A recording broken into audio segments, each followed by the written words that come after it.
नमस्कार। क्या हमें अपने स्वभाव में सुधार की आवश्यकता है? प्राय हमें दूसरों के व्यवहार में बहुत कमियां दिखाई देती हैं, परंतु क्या कभी हमने अपने व्यवहार में भी कमियां ढूंढने का प्रयास किया है? प्राय कई लोग कहते हैं कि वे बहुत अहिंसावादी हैं, भोजन भी शुद्ध शाकाहारी करते हैं, हिंसा तो कोसों दूर है, परंतु व्यवहारिक रूप से वे अपने आसपास के लोगों का खून पीते हैं। इसका अर्थ यह नहीं है कि वे नरभक्षी हैं। इसका अर्थ है कि वे अपनी कड़वी बातों से, अनुचित शब्दों से, अपशब्दों से, तानों से वैचारिक हिंसा करते हैं। यह हिंसा अनजाने में भी हो सकती है और यह हिंसा जानबूझकर भी की जा सकती है। यदि आपका नाम आते ही सबकी भौहें तन जाती हैं, माथे पर बल पड़ जाते हैं, तो आपको अपने स्वभाव का मूल्यांकन अवश्य करना चाहिए।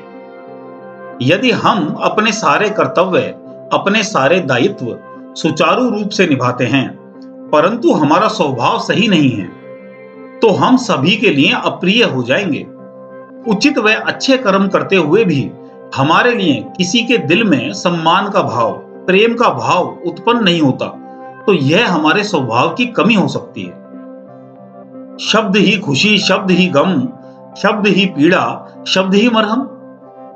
शहद सभी को प्रिय है, परंतु मधुमक्खी किसी को प्रिय नहीं, क्योंकि उसका स्वभाव डंक मारना है।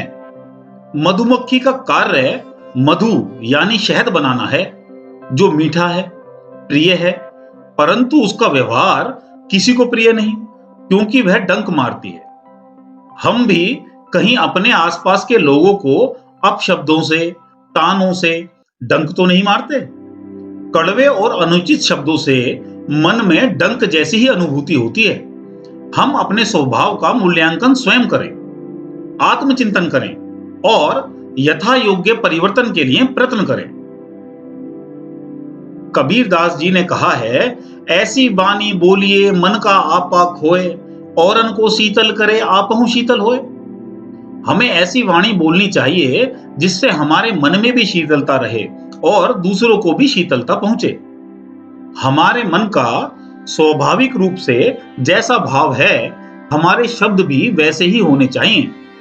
यदि हमारे शब्द हमारे मन के भावों जैसे नहीं होंगे, बनावटी होंगे, तो ऐसा स्वभाव अधिक समय तक टिक नहीं पाएगा और कभी भी हमारे मुख से मन के अनुरूप शब्द निकल सकते हैं।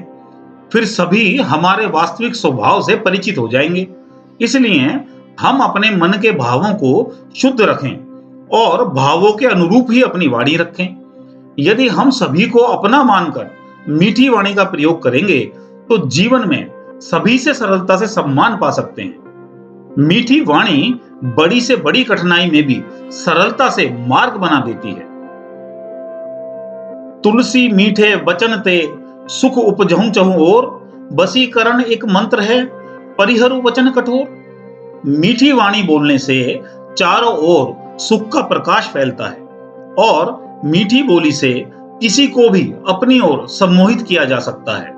इसलिए सभी मनुष्यों को कठोर और तीखी वाणी छोड़कर सदैव मीठी वाणी ही बोलना चाहिए।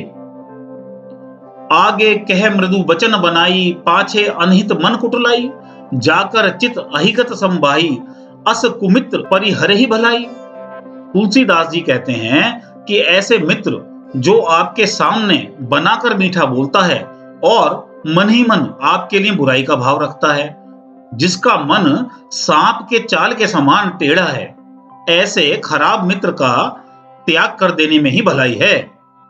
मीठी वाणी ही मधुर संबंधों का आधार है। तुलसी इस संसार में भांति भांति के लोग, सबसे हंस मिल बोलिए नदी नाव संजोग। तुलसीदास जी कहते हैं कि इस संसार में तरह तरह के लोग हैं।